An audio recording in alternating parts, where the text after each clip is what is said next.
Om Sahana Vavatu Sahanau Bhunaktu Saviryam Karavavahai Tejasvinavaditam Astu Ma Vidvishavahai. Om Shanti Shanti Shanti. May that one protect us both together. May that one nourish us. May we work conjointly with great energy. May our study be vigorous and effective. May we not mutually dispute or hate each other. Peace, peace, peace be unto all. So this is our Tuesday talk. And the theme is the key to happiness. Many of you will recognize this as a common theme for many of the talks that have been given. And in a way, this is a repetition of a talk I gave in London not so long ago.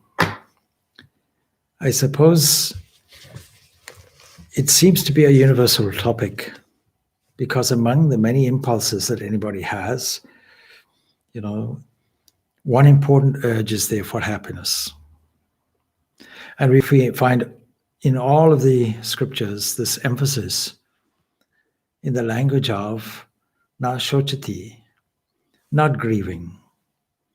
And so one of the whole purposes, initially anyway, of a spiritual endeavor is to find out what the use of this endeavor is and how will it affect our urge toward happiness.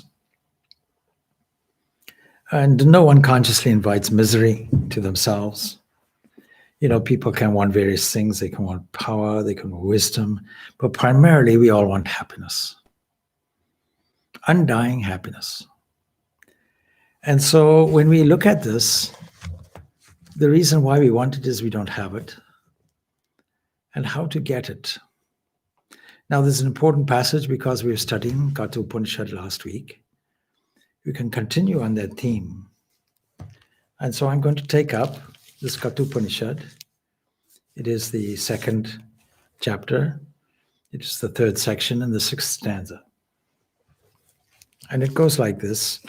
But before it starts, there is a response that the commentator gives, or a need for response. The question is, how is he to be known? And what is the use of this knowledge? And the Upanishad answers it in a peculiar way. So it tells us, Indriyanam pradag bhavam udayastamayo chayat pradag utpadyam maninam nanam matva diro nasrotati. Having known, it says, the dissimilarity of the senses that originate separately, as also they're rising in the setting, the intelligent person, the wise person, does not grieve. Wise person means the meditating person. The person who meditates will not grieve. But why is that? Our world presents us with a reactionary picture where we find various temptations and fears. And the senses are confined. They're confined to limited objects. And we only have 5 registrations of them, 5 interpretations of the world in front.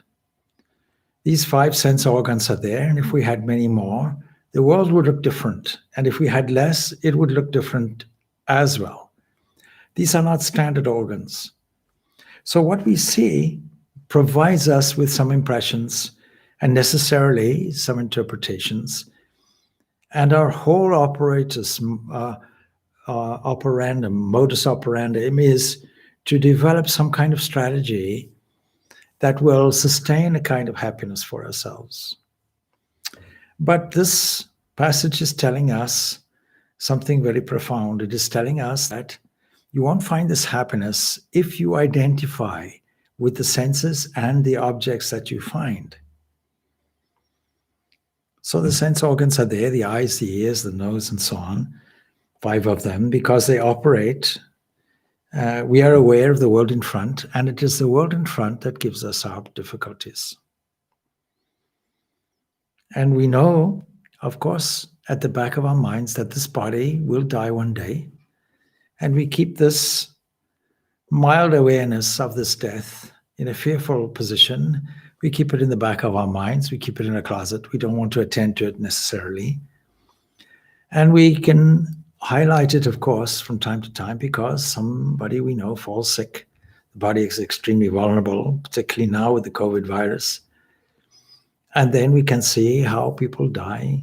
And the older we progress, or regress, if you like, depending on your point of view, we are marching toward the graveyard. And the older people, of course, without anything to sustain some assurance, will start getting a little worried. So fear is set in there. And fear, of course, as long as we are fearful, as long as we have temptation, we won't find this happiness. So what is blocking our happiness? This outlooking, this outgoing of the senses, this outgoing of attention towards their objects that produce a sense of dissatisfaction. And we can try and put this painful event of death behind us in a far corner. But one day the bodies will die away, and we know that. And sooner or later, a voice will speak from within, look here, you're out for this, what we call death. So the presence of the visible world has got within it basically the fear of death. And in daily activities, we can find things which are attractive. The eyes bring in attractive scenes. The ears bring in flattery when we like to see good things or pleasant things. We're delighted. We don't like to see the unpleasant things. We shy away from things which make us cringe, things which pick up an awareness of pain within us. We prefer not to look at them.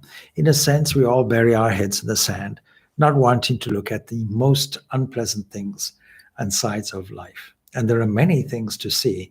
With today's communication, we're not shy, we're not impoverished of the things which will bring us distress.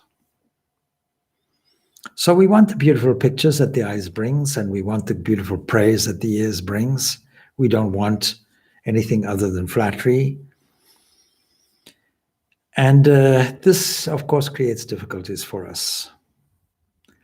We have to understand that consciousness is our birthright, something that is a reservoir flowing, and is flowing outward through the senses to the objects. And it's these objects that are bringing us unhappiness. Supposing there was a technique where we could keep that consciousness poised for a moment and not allow its outflowing, then what would be the effect? Love, fear, anxiety, hatred, suspicion, sometimes the desire to crush things in front of us and to crush oneself or other people too, is all outward bound. The ideas all come based upon the operation of the sense organs connected with their sense objects. And if that could be stopped for a time, as I say, just for a moment, what would be the effect? Don't forget, the problem is moving outward. If we were to do it in a systematic way by a scientific process and withhold, stay this outflow just for a time, like putting a hand in a pocket, see, if we were to pull it out, what would be the effect?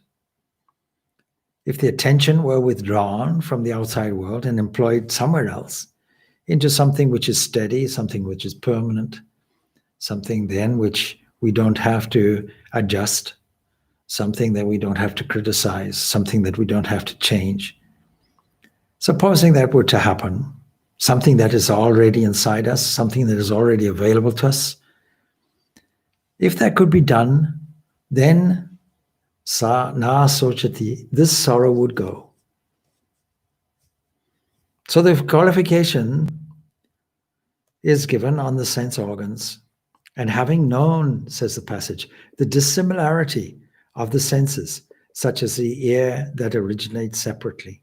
If you were to know that separation, then For the wise people who know that, sorrow would go. So we have to see, where are the sense organs produced from? And this is a very fundamental thing in the Vedanta philosophy, a very practical thing. We have to understand that the sense organs, the body, and all of these phenomena are creative waves. They are waves, in fact, of thought.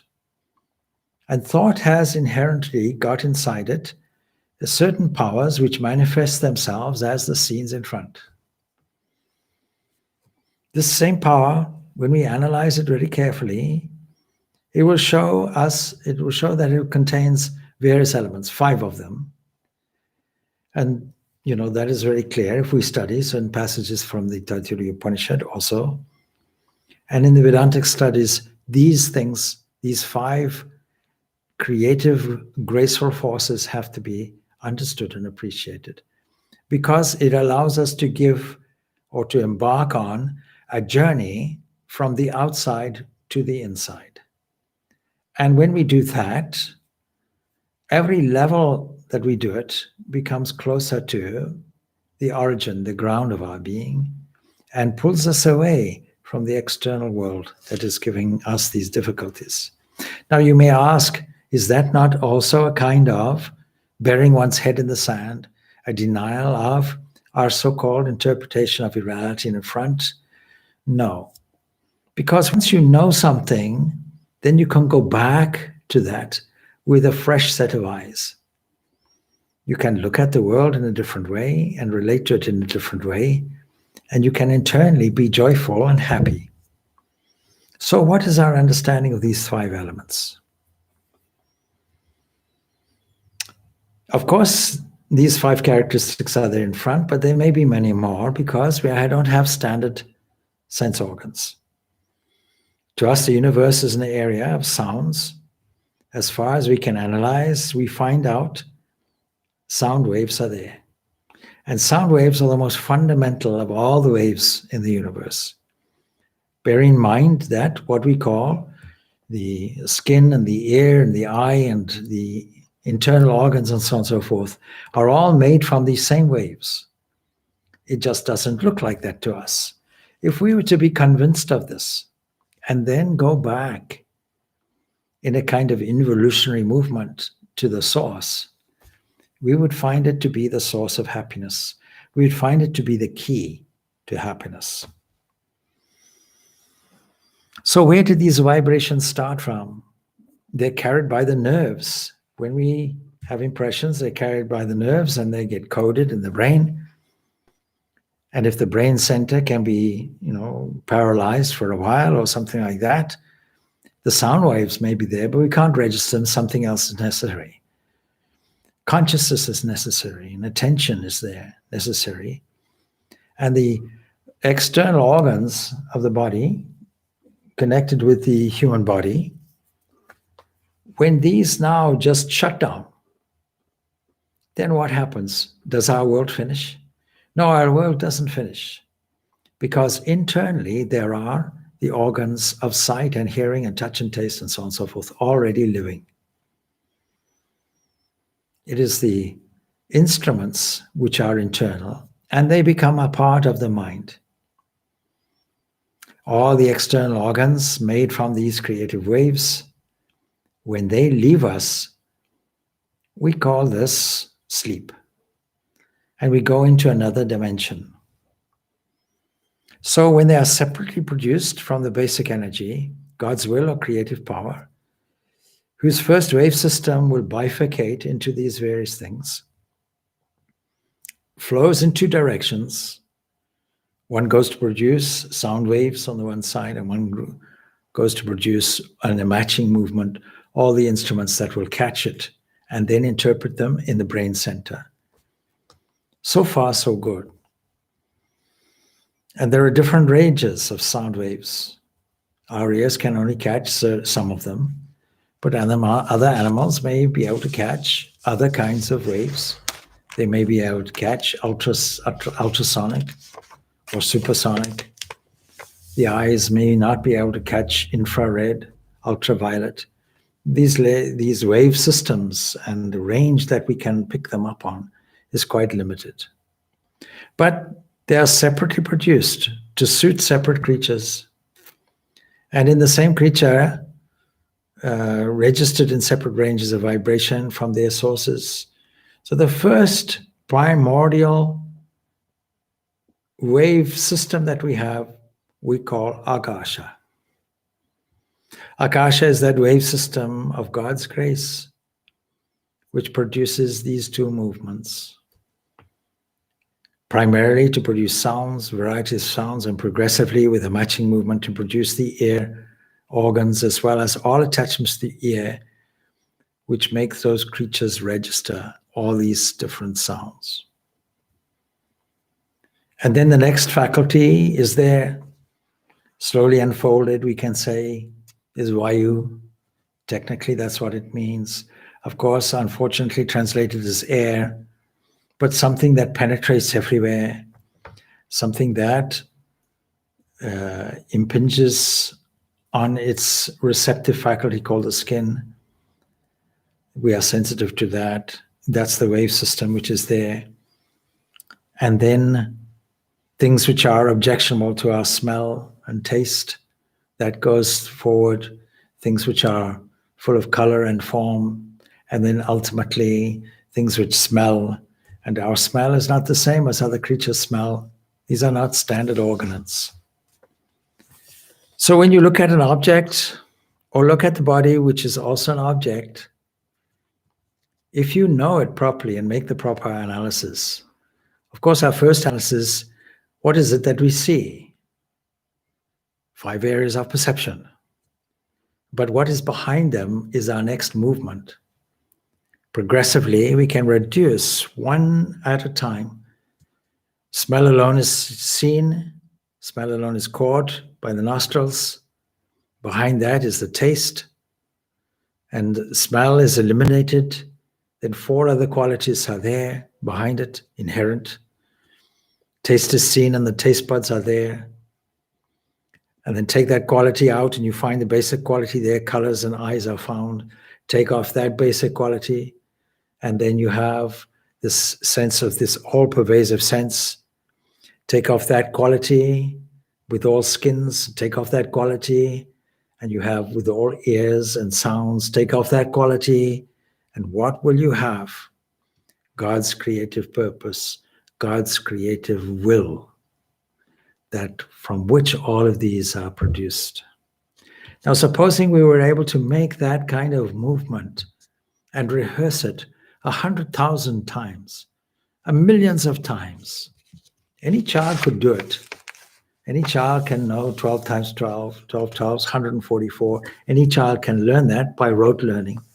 Supposing we are to rehearse that analysis time after time, and for the time being, understand this outward movement, all right, but then the ears that catch the sounds, the eyes that catch the forms, the skin that captures the pressures.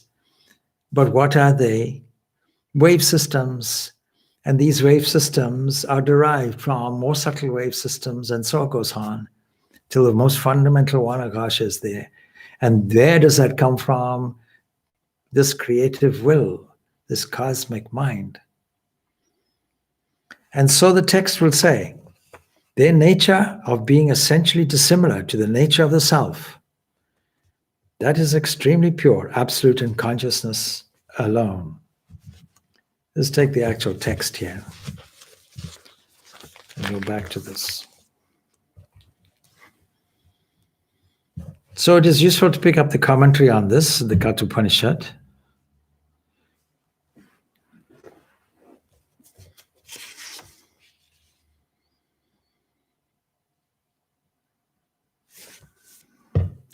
So, just to revise, having known the dissimilarity of the senses, we now understand. These senses are dissimilar to their origin. That originate separately from what we think, what we attach them to be, but separately from this creative world. And now we come to another point, as also their rising and setting. We'll deal with that later. Because when we understand the rising and setting, we're now dealing with this difficulty of fear. The intelligent man does not grieve, and that's our objective. We want the key to happiness.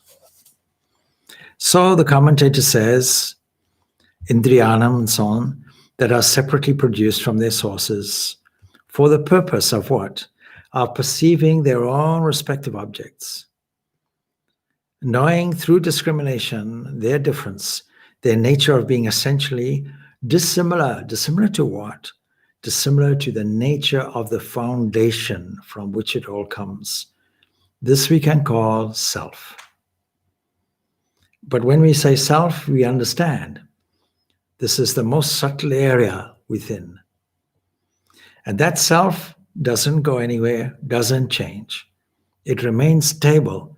If it were to change, we would have to look for another self. And that is extremely pure, says the commentator. It is absolute and consciousness alone. And similarly, knowing there, rising and setting.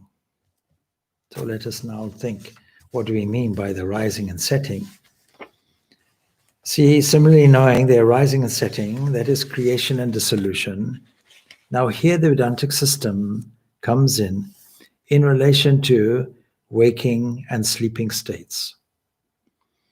The physical sense organ, the eyeball, helps me to understand that it's, 20 past 8 in the evening, something like that.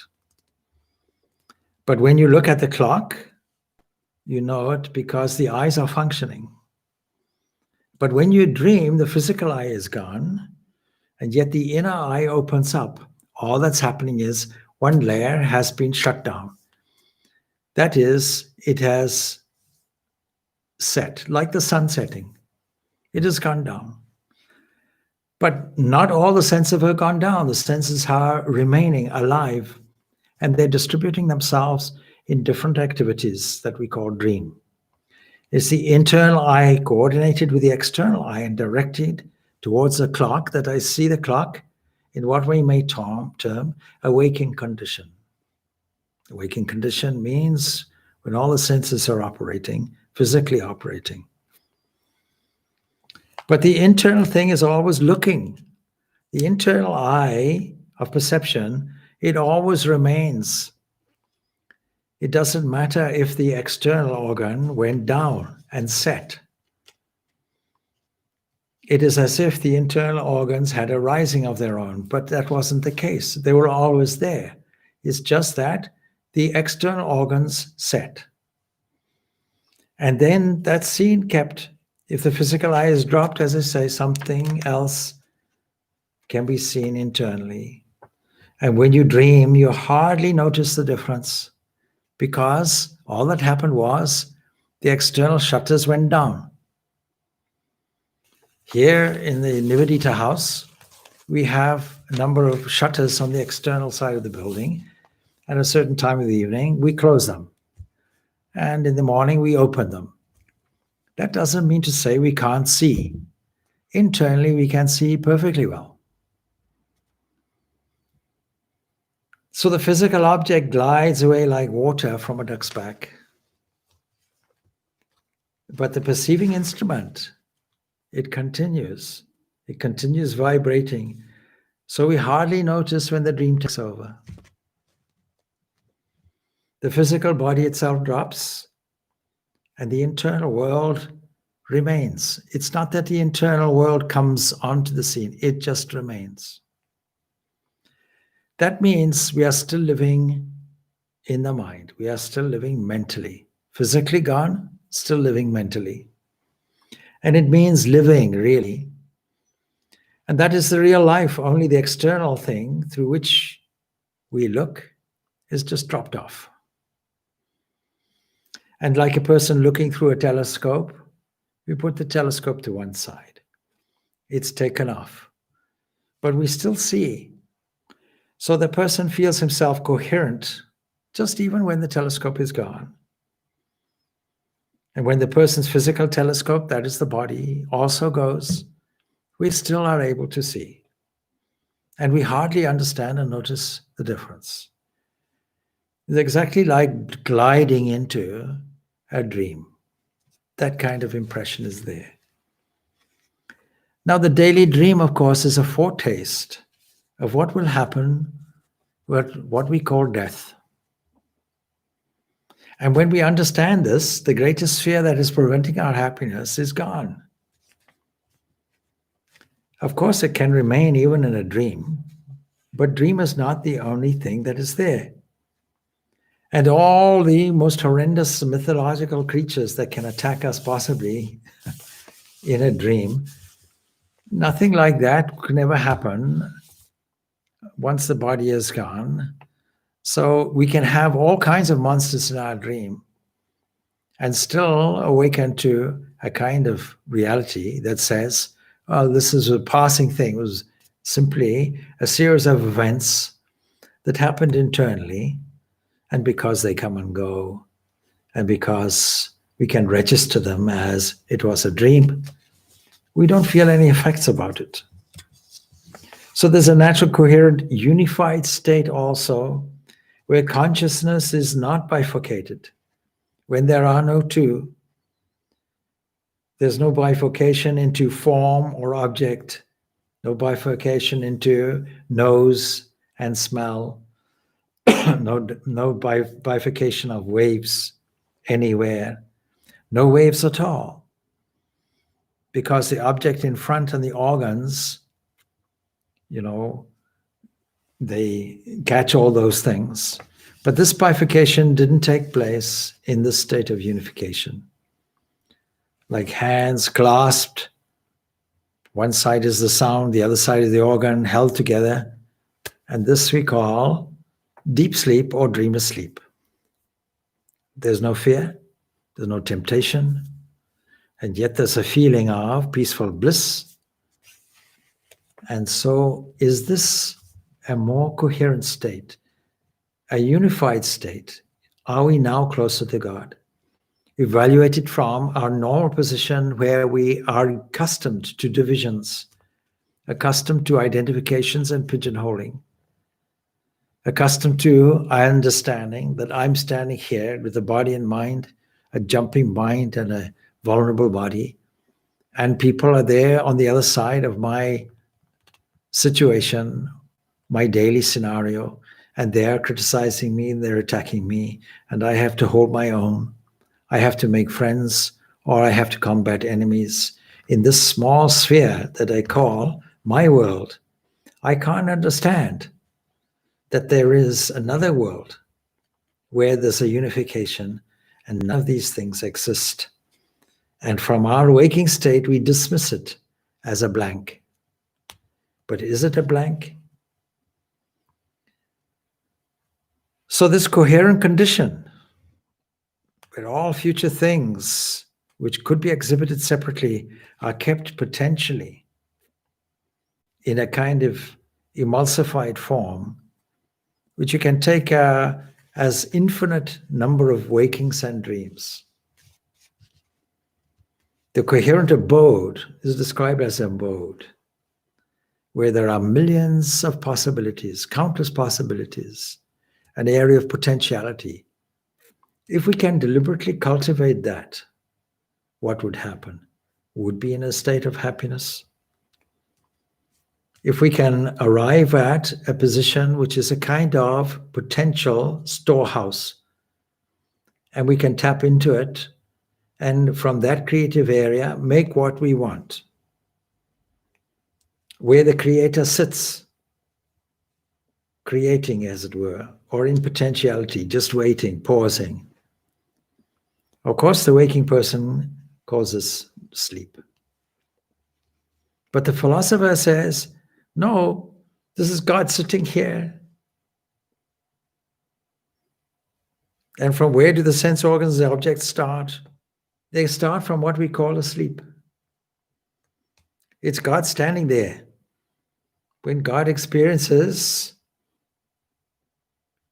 comes to us in a pure form, the waking person accustomed to seeing all the divisions, all the diversified world says, I was sleeping. I was sleeping, nothing more to it. But the same thing can be said, I was dead. The same thing may be said. But he didn't die. the sleeping person, he went on to his normal abode, sitting on God's throne. This unified state, this ordinary man accustomed to the miserable world of duality, says, I'm dying, and daily I'm dying then. And it's called sleeping. Once for all, I get out of here, it's called death. Yes, all right. So, where are the grounds to become frightened? He becomes frightened of nothing. You're daily rehearsing this. The stages by which we ascend to God we call waking, dream, dream, sleep. And really, it's going to God. Dropping the physical body, dropping the telescope, we see that's a dream. We call it a dream, but funnily and philosophically, or finally and philosophically, we call it Hiranyagarbha, that golden seed, the golden womb from which everything is coming. It's the cosmic mind. It's the personal God. It's the Christ. It's the Buddha. It's the Ramakrishna. It's the Krishna. It's the Rama. It's the Logos. It's the Word that becomes flesh and dwells amongst us. These three states are misinterpreted normally. So it's put here in this passage in relation to the waking and sleep states, it says. The rising and setting of the sense organs. See, the external organs setting, the internal organs are still shining. The technical term we use normally from our present standpoint is dream. A philosophical term is Hiranyagarbha, cosmic mind. And when that is dropped, the self remains standing. God standing there. What we call sleep. Unified awareness. The whole universe condensed into a God form, standing there. The homogeneity experienced here. The ordinary person not accustomed with scriptural understanding, who doesn't study and doesn't think, hastily jumps to a conclusion. Oh, I'm dead, what a pity, save me. Then we run to the doctors for injection, run to the insurance company, says, I'm fearful, I think I'll die next week. That's what we do. It's a reversal of understanding, actually. So in relation to the waking and sleeping states, we call this rising and setting. That's what the passage means. And the creation and dissolution of the two sets of organs, that's what it means. External one setting, internal one continues. It's called a dream, internal one setting, God's abode, open up, call it sleep. And we miscall it sleep, we miscall it dream, and we miscall it waking. And then the passage goes on, as belonging to them and not to the self. Though the rising and setting belong to the instruments in their world, we have to make sure that we understand that, not to the self, and that is why they arise in a dissimilar way. And when you understand that, then you will not grieve. In other words, you have the key to happiness. So the self is penetrating these states, penetrating the dream, penetrating the waking state. And when the waking state is dropped, it penetrates the dream state. And when the dream state is dropped, then it doesn't penetrate anything. There's no second, there's nothing to penetrate. You can only penetrate when there are two things. The one that's penetrating and the thing that, the penetrator and the penetrating. The object and the subject. Both you have to have. That duality has been taken away. And so strange spiritual unity being achieved to the unfamiliar person looks like a blank. Then it goes on, for the constantly uniform nature of the self being unchangeable, the self cannot be the cause of sorrow, says the commentator. See, who can inflict sorrow upon a unity? When the totality is there, unless a second totality comes with a hammer, you can't cause pain. Totality alone being there, what else will affect it? There's no second which can inflict pain. Nothing can penetrate it. No second to do it. Everything is swallowed up in one single unit. So by proper understanding and actual experience of this unified state, by deliberately creating a sustained dance of all the internal organs together, called meditation, the whole internal orchestra rises up. Even the breath officer comes with it, leaving the lung without movement in a breathless wonder. And when such a situation is created deliberately every day, let's call it meditation, then we understand what the sense organs mean and what the waking state is, what the dream state is, and what deep sleep is. It's a play, it's a game, it's a sport. We take it so seriously. Then it goes on in the commentary, similar is another Vedic text, the knower of the self crosses over sorrow. So now he gives a series of steps in ascending order of subtlety and pervasiveness. This again is a passage suitable for meditation. So what is that ascending order that we take? It tells us that the mind is superior to the senses. In what sense? The mind is superior to the senses because the mind has a greater field. The eye can only see in front or this way or that way, can't see everywhere at the same time. It can only see color and form. The eye doesn't hear. The eye is only designed to see. But the mind, inside the mind, sight and hearing and all the senses can be registered simultaneously. So this greater scope of the mind means it's superior to the senses, which means when you hear about controlling the senses, we have to control the senses. What it really means is we have to control the mind. And how do we control the mind? Well, we have to keep it entertained. We have to keep it enthused. We have to keep it interested. We have to fill it with interested and interesting subjects, not empty it. So often you hear about meditation, empty the mind, empty the mind. No, more foolish understanding could they be. The mind is not like a garbage truck that has to be emptied. Even common sense will tell us the mind is designed to operate and think and be active. So fill it with delightful scenes. Take yourself on a mental journey, and in your so-called state where these senses operate and interact with the world in front, we have to use our imagination. We have to take the opportunity where we can, and we will see it everywhere. Can you not see it in a flower? Most of you will have seen a flower today. Can you not feel it in the breath? Everybody's breathing. Can you not see it in form and shape and color and texture? Can you not hear it in sounds? It requires the attention to be steered in these various directions. And it requires an entity that will steer it and persuade the mind, sell the idea of the mind. Look, you want to dwell on this, but it's not a very worthy thing. It won't really produce the happiness that you're seeking.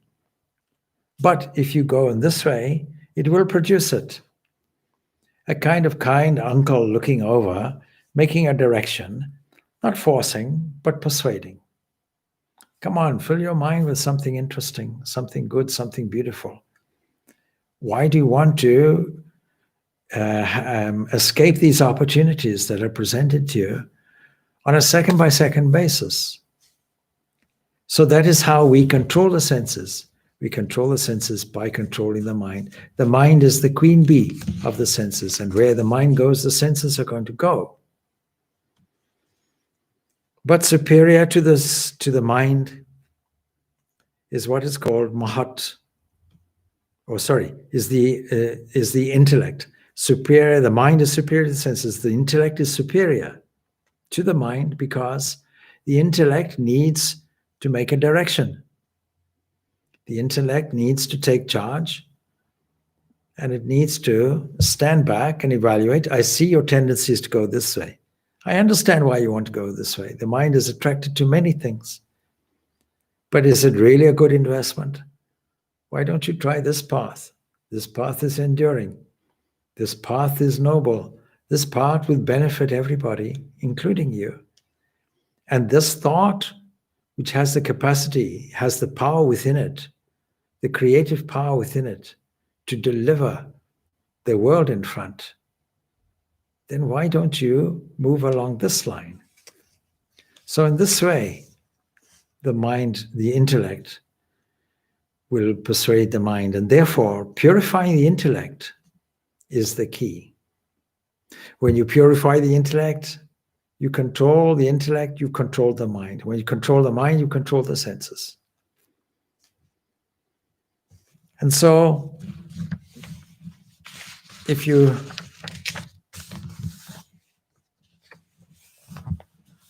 go along this line, the mind wants to say that this is beautiful, that is beautiful. But the intellect says, no, that may be beautiful, but it'll trap you. You know, when we go through the Enneagram, we describe all the traps of the different personalities. And unless we understand that they're traps, we'll simply fall into them, not knowing. Imagine now going in an area where people have set traps, or an area with uneven ground. I always remember going into a line in the bush in Zimbabwe, and somebody said, oh, watch out for this pothole here. In the meantime, they fell on one on the other side.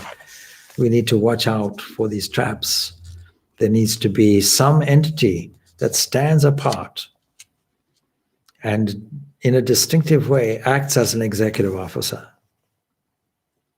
So we have to say that may be fine, but it's a trap. And this may be less charming, of course, but it's more lasting. Have you thought of that? The intellect decides. It tells the mind, look here, don't be cheated.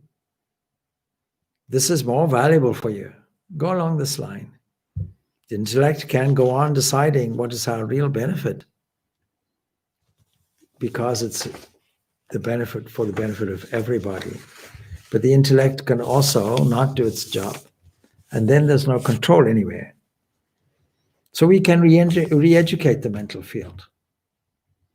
The job of the intellect is to re-educate the whole mental field and control all the senses. And that's the most valuable thing to do. The supreme achievement really is this, that the entire mind, the sense organs will go there. It's control the intellect, the mind is controlled automatically.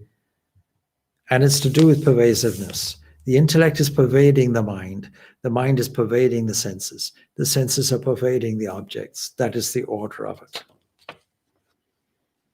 But one thing that is superior to the intellect is what is called Mahat. That is the great soul, is superior to the intellect. And that is cosmic mind.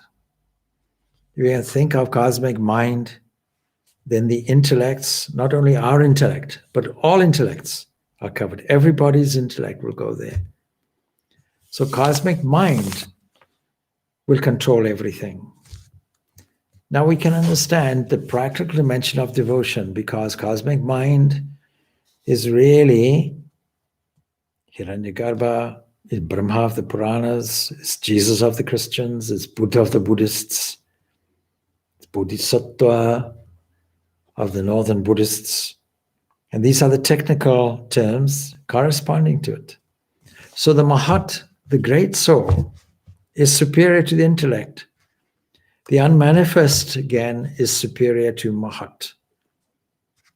That is the potential, God's power, God himself. That is superior to the cosmic mind.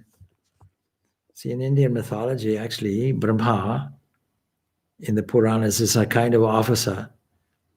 And one avenue is you can go to Brahma, and then you'll have to wait, because the shopkeeper will have to wait until all his shopping business is finished and the whole cycle is completed, and then you can go with him. But for most other mortals, you won't take that avenue. You won't have to go to the world of Brahma. You can go directly.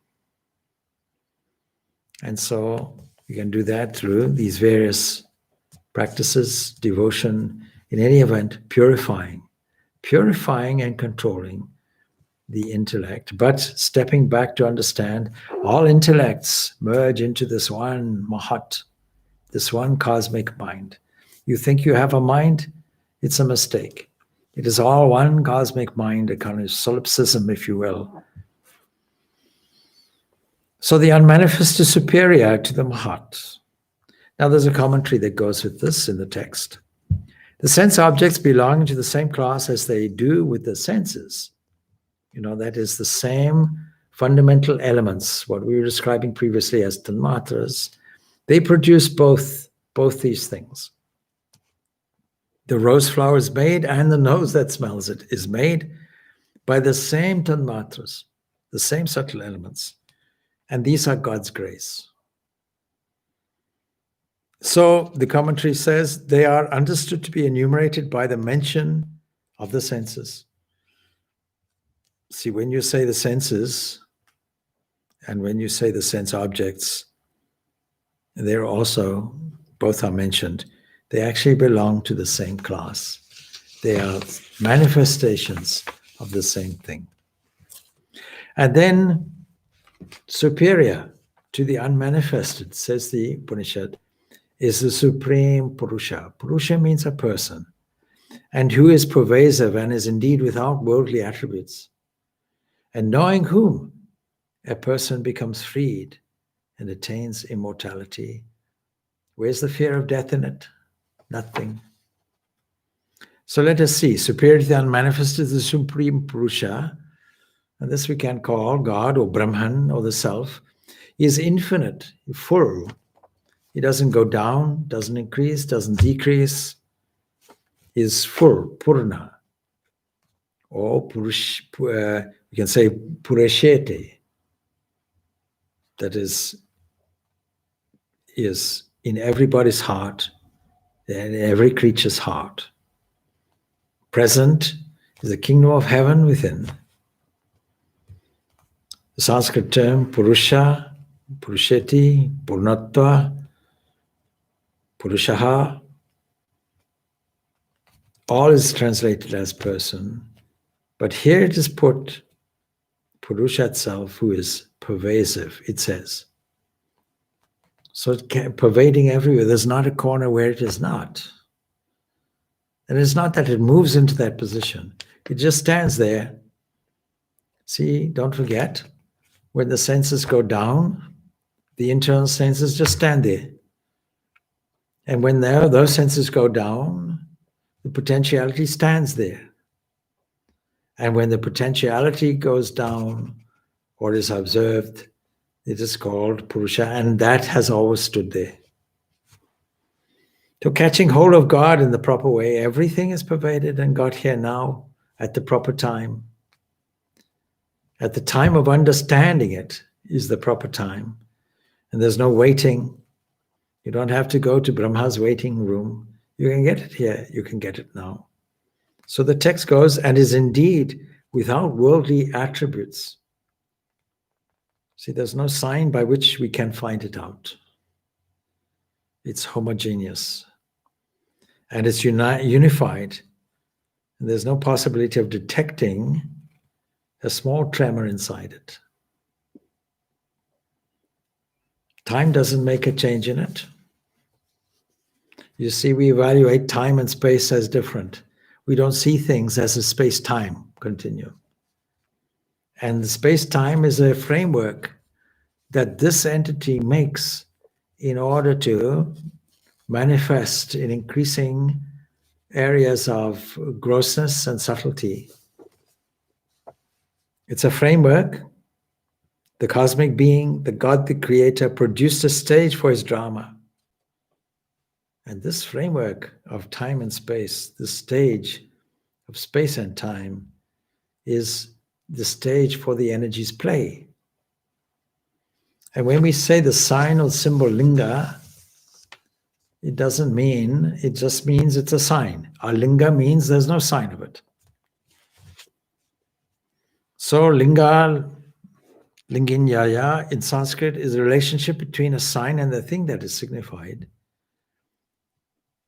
For instance, if there's a hill and there's smoke on the hill, then there's the inference that's a fire. Supposing you go to the bank of the river and you see there golden amulets and a crown and maybe bows and arrows and silk cloth, then your assumption is the king is bathing there. You didn't see the king, but you saw the signs. Another river you go to and you see some rags and there and so on, and some meager possessions, and you know maybe it's a pauper bathing. These are the inferences. And so sign means inference. By these signs we can infer quite properly that something is there. Let us take, for example, Shiva Linga. We can say Shiva is masculine, Shiva, feminine, or we can put it as a neuter thing. But the fact is, you see, Linga says it's a sign. There's no masculinity, femininity, there's no gender there. It's just a sign that says there is something there which transcends all of these things. We can't describe it. So you find, how is it linga is associated with other things? Well, it's very simple. You take two babies, one boy, one girl, and they both look the same. But when you put them together in a bath or something, you'll see very quickly the sign of the gender. So in that same way, Shiva Ling, for example, with the sign of God being neither male nor female, nor neuter. Shiva, masculine, will have a man's body, facial features, and so on. Shiva will be feminine, having a sari and so on. But Shivan is neuter, no eyes, no ears, or any nose or anything like that. So it will be sealed. And whichever way you look, it's the same. So unfortunately, by careless usage, we have come to misidentify this term linga. But alinga here means without a sign. So there's no way in which you can identify God's presence. It's like a dream for us. And to the unfamiliar person, of course, it would be a blank, as we said, like a dream asleep.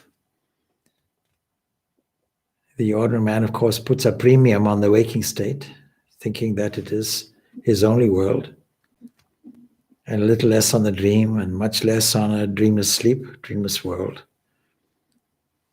And so knowing when knowing this, a man becomes free.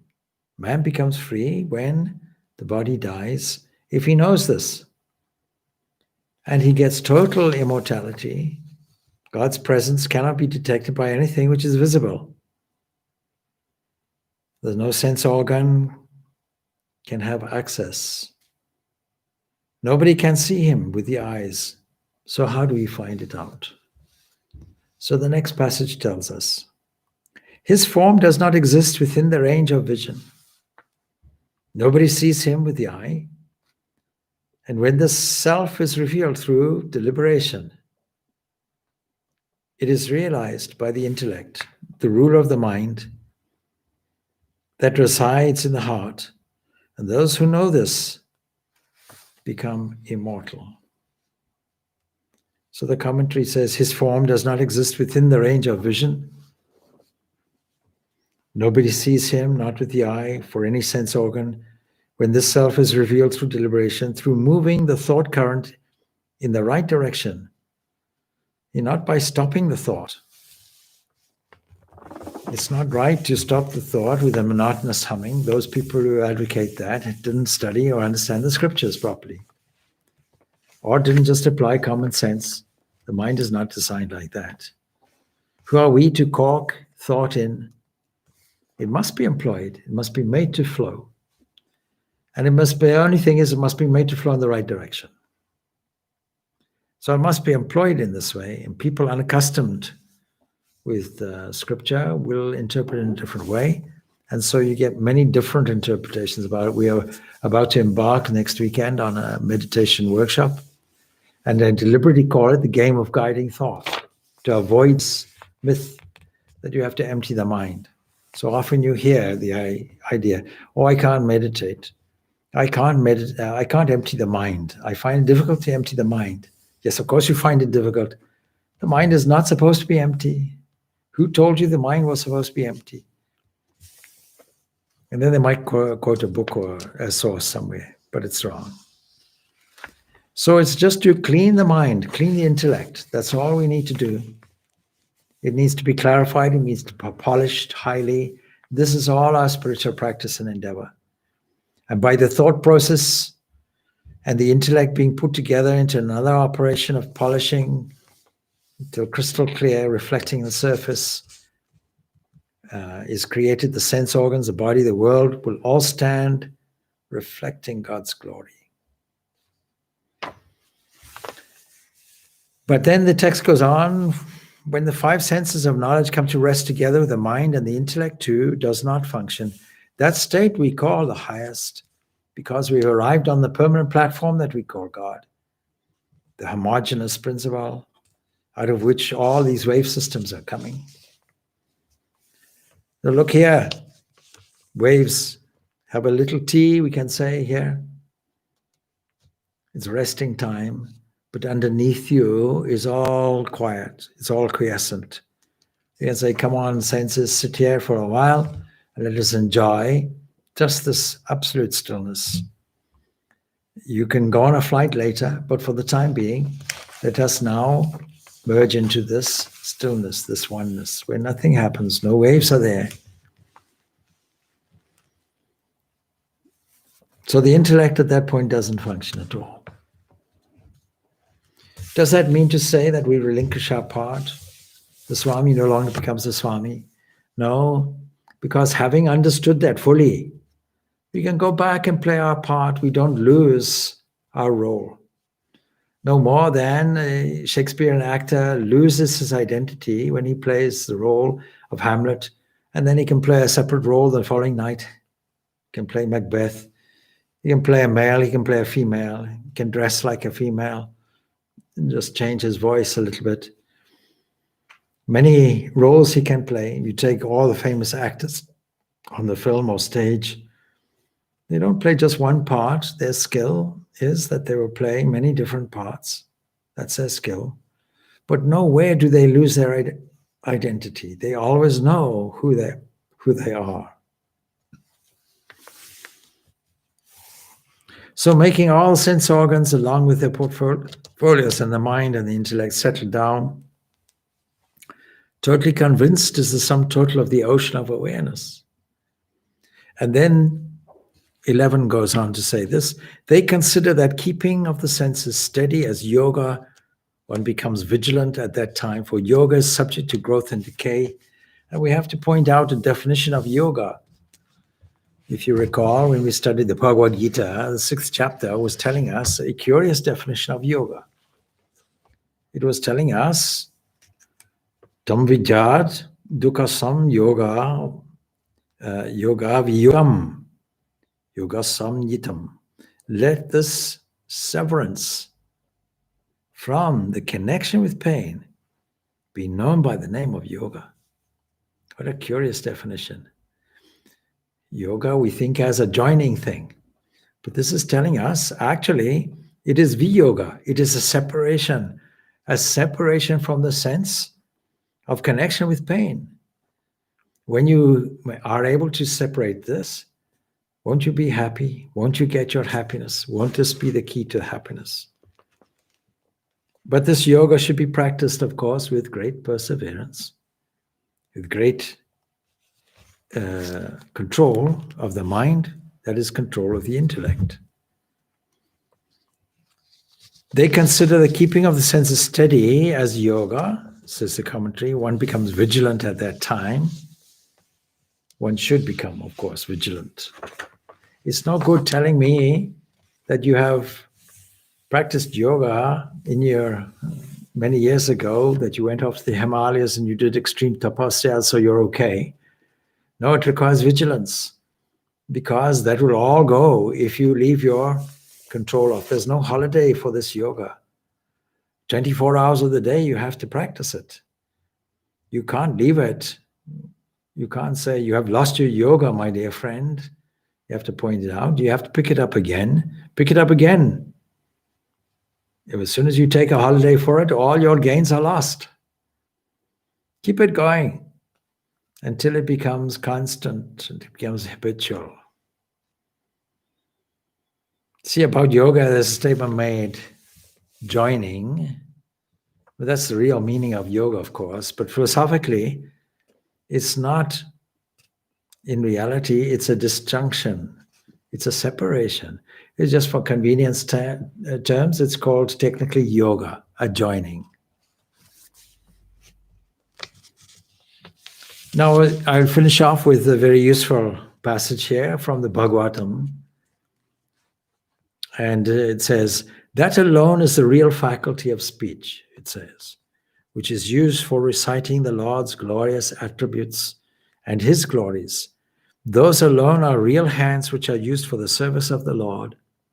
That alone is the real mind which contemplates on the Lord as dwelling in everything. So not only in oneself or an image, but in everything. And that alone, says the text, is the real power of hearing which is utilized for listening to the description of the Supreme Being. Again, that alone is the real head which bows down before the two symbols of the Lord. What are these two symbols? His image in the shrine and his devotees. What makes a shrine holy? A devoted holy person made it holy. Installed the Lord of the universe in a picture or a statue or a symbol. And the devotee and the devoted and the devotee, they are the same thing. And so to catch the devotee is much better, is much easier, much more convenient, and serve that devotee. So these are examples of what we mean then by this yoga practice, this disconnection. And a wonderful, wonderful text which is there. Then it goes on, they alone are the real limbs which become purified by the waters, with which the feet of holy images and holy men are washed. You don't think that that's just the Indian fashion? Jesus washed the feet of his disciples. There were no Christians at that time. Jesus was a Jewish man, it must have been a Jewish custom, and he, exhibiting as an example his humility, washed the feet of his own disciples. You can't say it was a Christian custom or anything like that. It was an Oriental custom. And so this process, this humility, was part of this process of this purification of the intellect. There's a text which goes like that if you wash the feet first, how will you take the dust from the feet? You can't do that. Dust would have been washed off, so you must take the dust first, then wash the feet as the custom. We can finish off then continue with that Bhagavatam quote. The human ears, this is beautiful, that have not listened to recitals of divine glory are mere caves. You know, these just mere caves. They're only here. It's only a cave echoing. See, and the voices of men who have not sung of it are mere croakings of frogs. They're a very poetic description. A person who cannot speak of God's glory but talks about everything else is like a frog croaking. A man's head, though decorated with a silken turban, is a mere burden to wear if it is not accustomed to bowing down to the Lord. His arms, though wearing shining golden ornaments, are purposeless, like those of a corpse, if they're not used in the service of the Lord, or the service of his devotees. The eyes that are not accustomed to seeing divine images, or his devotees' needs are equal to the eyes of a peacock feather. And the legs of people who do not walk to and go around holy places are comparable to trees. They also stand supporting things. A man who has never touched the holy dust sanctified by the feet of the devotees of the Lord is equal to a living corpse. And he who has not smelt the fragrance of tulsi leaves from the feet of the holy images of Vishnu is a veritable breathing corpse. The wonderful description and food for thought on these various passages. So let us try and summarize. I have exceeded my time now. If we are then to, for a moment, understand the progression of how the sense organs came to be and the sense objects, that these are merely configurations of waves, and then they come from one cosmic mind. And then if we are to understand that what we call all these states of consciousness is simply a replay of going into a state of unified consciousness where there's no fear of death, then fear of death is conquered.